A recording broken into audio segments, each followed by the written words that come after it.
Today I'll cover 10 financial tips for newlyweds. Number one is to combine finances where possible. Now, in my experience, combining finances when you can is healthy for a marriage because one, it shows trust in your spouse, which seems important. Two, it forces you to work together to manage money, preparing you to work better together when even more challenging circumstances arise. And three, it illustrates a significant commitment to the relationship. Now, I've heard many stories over the years of couples whose marriages were distressed because separate finances led to distrust or the feeling that their significant other wasn't fully committed to the relationship. And additionally, it creates a bit of an awkward vibe when you have to constantly dance around who gets to pay for what in an effort to keep things equitable. Now, I know there are people who make it work, and I'm sure I'll get comments from some of you, but for mortals like me, I suggest you just lump it all together whenever possible and live like a team instead of business partners. It is a marriage after all. Number two is to communicate expectations. Now, you don't have to be in a relationship for very long to know that unequal expectations can set you up for some very frustrating and even divisive experiences. Now, odds are you and your new spouse are coming into marriage from uniquely different backgrounds as it relates to money. One of you may have lived in a home with plenty of money while another one didn't. One of you may be comfortable with debt while the other one isn't. You may have completely different expectations about how much you should give, save, or spend. And if you're not on the same page on things like these and many other issues, money could become a challenging topic for the two of you to discuss. Do yourself a favor and spend some time working out how you will approach the way you use money. Here's some questions to help get you started. What assets or debts are you bringing into the marriage? Will you combine these assets and debts or keep them separate? What are your views on debt? How much do you think you should save? Do you plan to give to charity, and if so, which charities and how much? How much is okay to spend on a single purchase before you consult with your spouse? Will you keep a budget? Who will keep the budget? If you have extra money, how are you going to use it? If you don't have enough, how will you address that? Who's going to pay the bills? Who's going to do the taxes? How much should you keep in savings for emergencies? Are you planning on having kids? And if so, will both of you continue to work after they arrive? How much should you save for retirement? There really is an endless list of topics you can cover financially as a married couple, but questions like these can help get the conversation going, and they make it easier to bring up in the future. Tip number three is a budget. I've been doing this blog thing and YouTube channel for 3 years now, and I've taught newlyweds in small groups at my church for over 15 years. I've never met a soul that told me they enjoyed doing a budget. Now, budgeting is not fun. In fact, it's quite a hassle, but I'm glad personally that my wife and I kept a budget in the early years of our marriage. Having a budget forced us to put our expectations on paper and provided a source of accountability if we veered off course. It's also allowed us to reconcile our plans, goals, and dreams against competing obligations for our money and the limitations of our income. In other words, a budget forces us to make a plan for how we would spend less than we make. And that simple math problem is the basis for financial success. But having a budget also provided a guide of sorts as we tried to learn how to manage finances while holding down a full-time job, saving for our future, going to grad school, paying taxes, and all the other responsibilities that life throws your way as you grow older. So keep a budget, and especially so if the concept of communication leaves you scratching your head a bit. A budget is a great way to drive those conversations forward. Number four is watch the expenses. Now, as you set up your budget, you want to pay special attention to your expenses.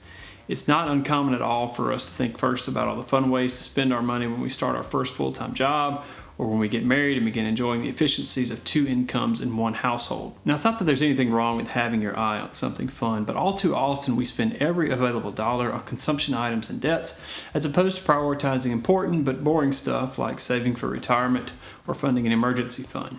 Now, I'll cover emergency funds in a second, but one limit I'd challenge you to set up is not to spend more than 30% of your income on housing and transportation combined. I know this may be challenging, especially if you live in a high cost of living area, but it's the most practical way to ensure that there's enough money left from each paycheck to save and invest for the future. On average, Americans spend 48% of their income on housing and cars alone, and 61% of Americans say they worry they won't have enough to retire. It's no wonder why. Don't be average. Be disciplined and limit the amount of money you spend each month on consumer items, but especially transportation and housing, since those two items will consume so much of your income. Tip number 5 is set up an emergency fund.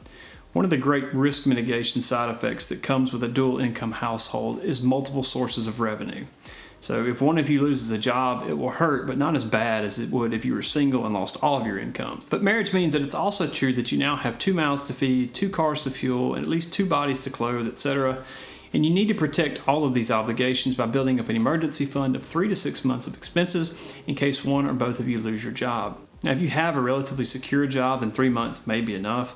If you have a job, though, with cyclical income or commission base, or you see a high degree of turnover in your industry, then I would lean closer to 6 months or more if necessary. The whole point of this fund is for you to be able to cover sudden emergency expenses or to replace months of income if you lose your job. Now, personally, I work in a relatively secure field, but I was laid off from my job in 2015. It was pretty shocking, but it also wasn't all that painful because we had an emergency fund to ride it out. Tip number 6 is don't do debt.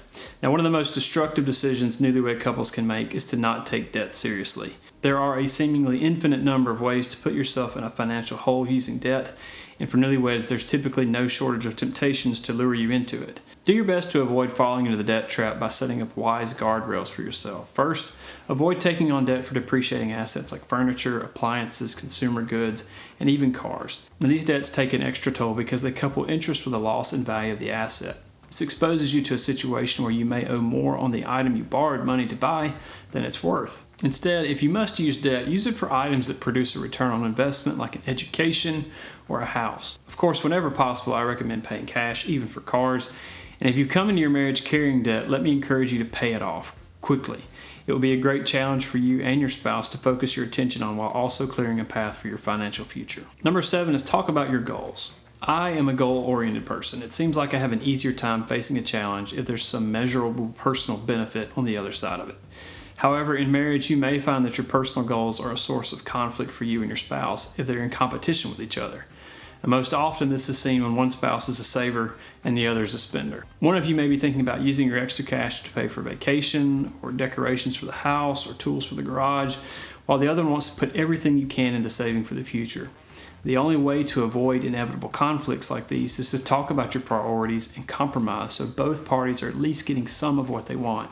And thinking even bigger, if you have large-scale life goals that will require significant time and money to plan, you should talk about those too.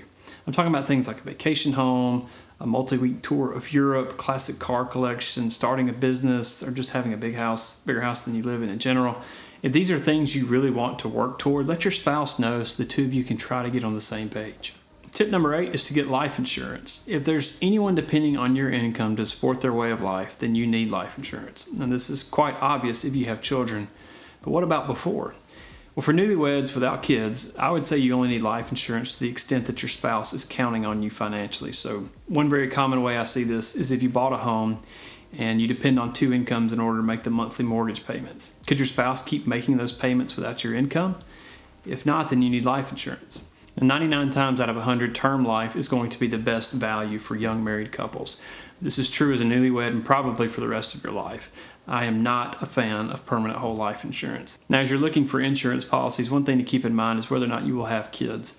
The younger you are, the cheaper term life will be for you. If you can, you may want to try to pull out your crystal ball and try to predict how long you'll need a term life policy to lock in a low rate while you're still relatively young.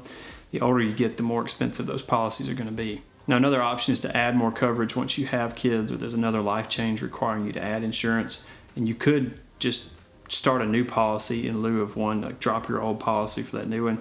Personally, I started out with a term life policy that I dropped in lieu of a larger one once my kids were born, and the insurance company was more than happy to help me through that process because it ended up with a longer term and probably more money for them. So even if you initially sign up for a specific term, it's not as if it's carved in stone. Tip number 9 is to set up an estate plan and name your spouse as your beneficiary. So now that you're married, you need to make sure that your spouse is the primary beneficiary on all of your investment accounts, retirement accounts, pensions, and any pre-existing life insurance policies. They'd probably be pretty annoyed if it went to your parents or your siblings instead of them. Also, you should have a basic will to clearly declare your spouse as the beneficiary of your estate, even if the laws in your state are written in such a way that your spouse is the beneficiary legally anyway. Also, if you have kids, you need to nominate custodians for them. Usually you'll do this in a will. That way, if something happens to you or your spouse or both of you, you'll have that taken care of. Tip number 10 is to save and invest. Now, this is last but certainly not least. You need to be saving and investing if you aren't already.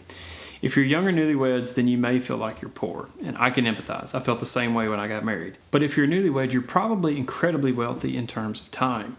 You absolutely must harness the power of compounding interest early on in your marriage to harvest its full effect. Now, this goes back to establishing boundaries in your budget so you have money left to save and invest. On your screen, I have a table that illustrates the value of a dollar over a number of years, everywhere from 1 year to 50 years. Every dollar you save at age 25 will be worth $34.76 when you reach age 60 and $95.80 when you reach age 70. If you wait until you're 40 to start saving, though, that same dollar will only be worth $7.60 at age 60 and $20.94 at age 70. The effects of compounding interest are exponential. Don't wait. Make sure you prioritize saving for your future now and make it a permanent part of your financial life. If you'd like a comprehensive step-by-step approach to financial wellness in your marriage, please check out our Next Dollar Roadmap. That's a playlist which I'll link below. There's also a written form of it on our website, martinmoney.com. That's also linked below. And the Next Dollar Roadmap basically charts a course from zero or negative net worth all the way to financial independence in 10 steps. You'll also find tons of other videos about personal finance on our YouTube channel and information about personal finance on our website. As always, I am grateful for your time. God bless and take care.